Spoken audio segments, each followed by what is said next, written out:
कहाँ जाएंगे बांग्लादेश के हिंदू। दोस्तों, अभी आपने सुना होगा कि कुछ समय पहले बांग्लादेश के कट्टरपंथियों ने संविधान में परिवर्तन की प्रक्रिया को आरंभ करने के लिए कहा है। बहुत जल्दी वहां हिंदुओं का उत्पीड़न बढ़ जाएगा। बहुत जल्दी वे सभी हिंदू जो थोड़े से समर्थ हैं संभवतः दूसरी धरती पर चले जाएं। मगर बहुतायत में रहने वाले वे गरीब हिंदू कहाँ जाएंगे? आइए इस विषय पर कुछ चर्चा करते हैं। बांग्लादेश के हिंदुओं की स्थिति को समझने के लिए एक बार इसी तरह के एक पलायन जो कश्मीर में हुआ था उसके ऊपर पहले चर्चा कर ली जाए। कश्मीरी हिंदुओं का पलायन 1990 के आरंभिक दिनों में हुआ था, जिसमें JKLF व अन्य इस्लामी उपद्रवियों के द्वारा वे निशाना बनाए गए थे। हिंदू विरोधी नरसंहारों और हमलों की श्रृंखला ने उन्हें वहां से पलायन करने के लिए मजबूर कर दिया था। इसे कश्मीरी पंडितों का पलायन भी कहा जाता है। 2016 में कश्मीर घाटी में केवल 2000 हिंदू ही शेष बचे थे, जबकि सन 90 में कश्मीर घाटी में रहने वाले हिंदुओं की संख्या लगभग 3 से 6 लाख थी। जो कुछ उनके साथ घटा उसे बिंदुवार समझिए। आतंकवादियों ने सैकड़ों अल्पसंख्यक कश्मीरी पंडितों को मौत के घाट उतार दिया था। कई महिलाओं के साथ सामूहिक दुष्कर्म किया गया और उनकी हत्या कर दी गई। उन दिनों कितने ही लोगों की आए दिन अपहरण करके मारपीट की जाती थी। पंडितों के घरों में पत्थरबाजी, मंदिरों पर हमले लगातार हो रहे थे। घाटी में उस समय कश्मीरी पंडितों की मदद के लिए कोई नहीं था। न कोई पुलिस, न प्रशासन, न कोई नेता, न कोई मानवाधिकार संगठन। उस समय हालात इतने खराब थे कि अस्पतालों में भी समुदायों के लोगों के साथ भेदभाव होता था। सड़कों पर हिंदुओं का चलना मुश्किल था। कश्मीरी पंडितों के साथ सड़क से लेकर स्कूल, कॉलेज, दफ्तर, हर जगह प्रताड़ना हो रही थी, मानसिक, शारीरिक और सांस्कृतिक। फिर वह काली रात आई जिसके बाद पंडितों को घाटी छोड़नी पड़ी। उस रात पूरी घाटी में मस्जिदों से लाउड स्पीकर्स पर ऐलान होता रहा, काफिरों को मारो, हमें कश्मीर चाहिए पंडित महिलाओं के साथ, ना कि पंडित पुरुषों के साथ। यहाँ सिर्फ निज़ाम मुस्तफ़ा चलेगा। लाखों की तादाद में कश्मीरी मुसलमान सड़कों पर मौत का तांडव करते रहे। अंत में सेना कश्मीरी पंडितों के बचाव में आई। न कोई पुलिस वाला, न नेता, न ही सिविल सोसाइटी का कोई व्यक्ति।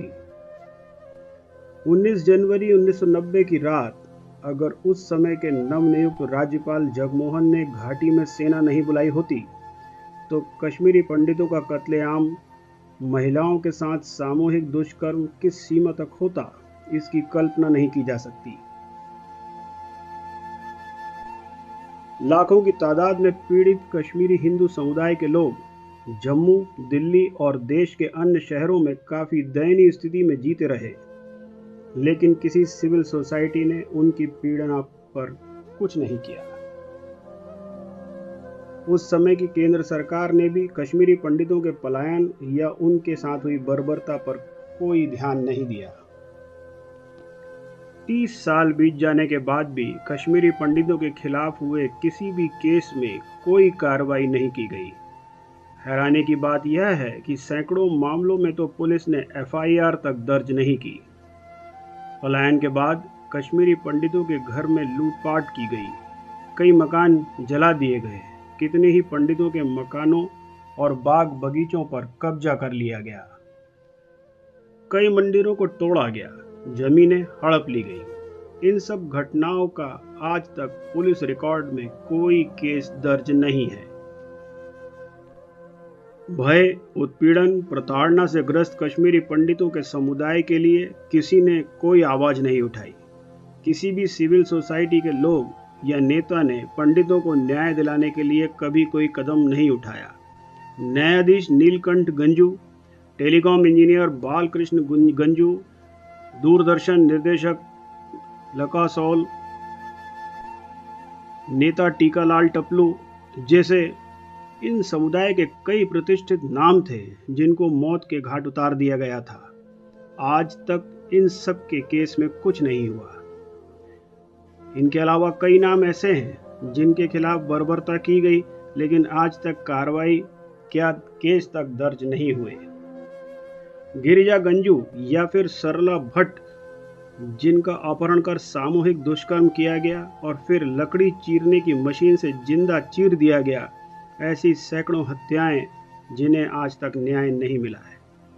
कश्मीर के बड़े नेता फारूक अब्दुल्ला, उमर अब्दुल्ला, महबूबा मुफ्ती, यहाँ तक कि दिवंगत मुफ्ती मोहम्मद सईद ने भी कभी कश्मीरी पंडितों को न्याय दिलाने की कोई बात नहीं की। जब पंडितों पर हमले हो रहे थे तब फारूक अब्दुल्ला जम्मू कश्मीर के मुख्यमंत्री थे। जब घाटी से पंडितों का पलायन हुआ तब मुफ्ती देश के गृह मंत्री थे, लेकिन किसी ने पंडितों को बचाने या न्याय दिलाने की ना तो बात की, ना कोई कदम उठाया। यह हिंदू समुदाय का दुर्भाग्य है कि उनके पलायन को लेकर न कोई न्यायिक आयोग बना, न फिर कोई एसआईटी या साधारण सी जांच समिति गठित की गई। कश्मीरी पंडितों को आज भी न्याय का इंतजार है। सन 2020 में एक नए युग की शुरुआत हुई। 3 दशक बीत जाने के बाद समुदाय के लिए घर वापसी की राह आसान हुई। उम्मीद जगी है। कश्मीरी पंडितों में सिर्फ पंडित ही नहीं थे, हिंदू थे। मुस्लिम धर्म के अत्याचार से परेशान होकर वो वहां से भाग गए। आइए अब बांग्लादेश का हाल जानते हैं। मलाउन एक अरबी शब्द है जिसका अर्थ है शापित। बंगाली हिंदुओं के लिए ये अपमानजनक शब्द है जिसका इस्तेमाल बांग्लादेश के बंगाली मुसलमानों के द्वारा सबसे अधिक किया जाता है। हिंदुओं और अन्य लोगों को नियमित रूप से व्यवस्थित रूप से सताया जा रहा है। उत्पीड़न उन घटनाओं के दौरान हुआ है जिसमें बांग्लादेश नरसंहार, बांग्लादेश मुक्ति युद्ध और नागरिकों के कई बार नरसंहार होना में शामिल है। 1971 के बांग्लादेश मुक्ति युद्ध के दौरान पाकिस्तानी सेनाओं और इस्लामी मिलिशिया द्वारा उत्पीड़न से बचने के लिए लगभग 80 लाख हिंदू भारत के विभिन्न क्षेत्रों में भाग गए थे। आज़ादी के बाद यह पता चला कि 15 लाख हिंदू आज भी बगैर किसी नाम के भारत में रहते हैं। इसके अतिरिक्त अनुमान है कि बांग्लादेश से पहले आने वाले 30 लाख हिंदू उथल पुथल के दौरान वापस बांग्लादेश चले गए। ढाका विश्वविद्यालय के अर्थशास्त्री अबुल बरकत के अनुसार 1964 से 2013 तक धार्मिक उत्पीड़न और भेदभाव के कारण लगभग 1.13 करोड़ हिंदुओं ने बांग्लादेश छोड़ दिया। उनके अनुसार औसतन हर दिन 1032 हिंदू देश छोड़कर चले गए और सालाना 2,30,000 से अधिक हिंदुओं ने देश छोड़ा। अपने 30 साल के शोध में बरकत ने पाया कि पलायन आज़ादी के बाद सैन्य सरकारों के दौरान हुआ था।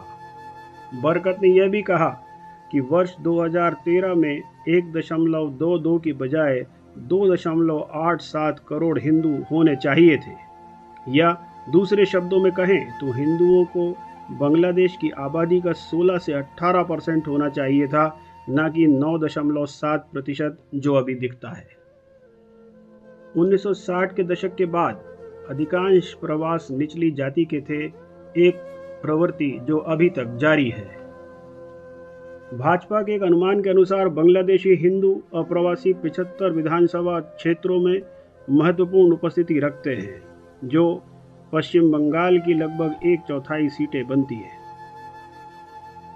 2014 के लोकसभा चुनावों से शुरू करते हुए भाजपा ने हिंदू बांग्लादेशी प्रवासियों के मुद्दे को पश्चिम बंगाल में रणनीति का एक मुख्य हिस्सा बनाया।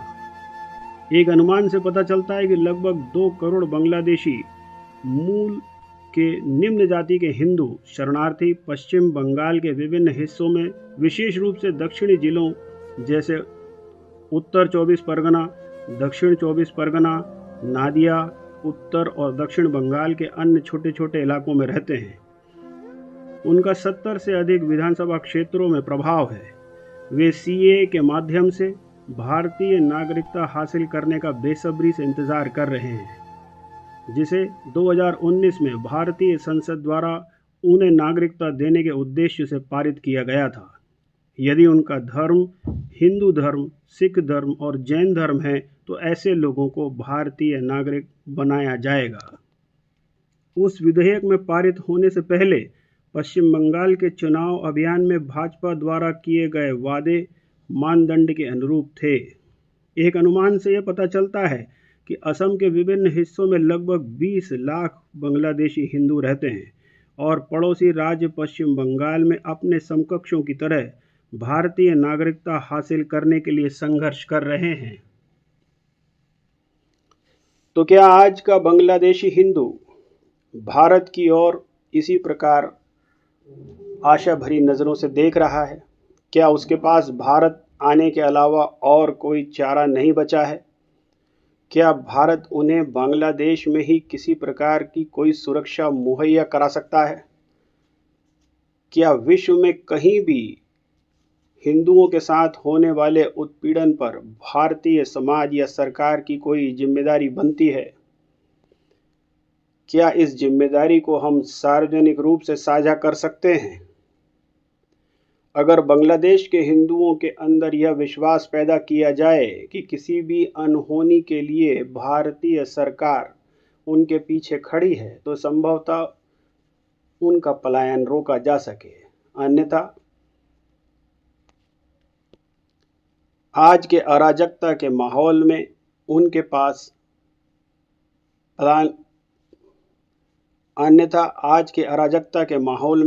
उनके पास पलायन करने के अलावा कोई और चारा नहीं बचा है।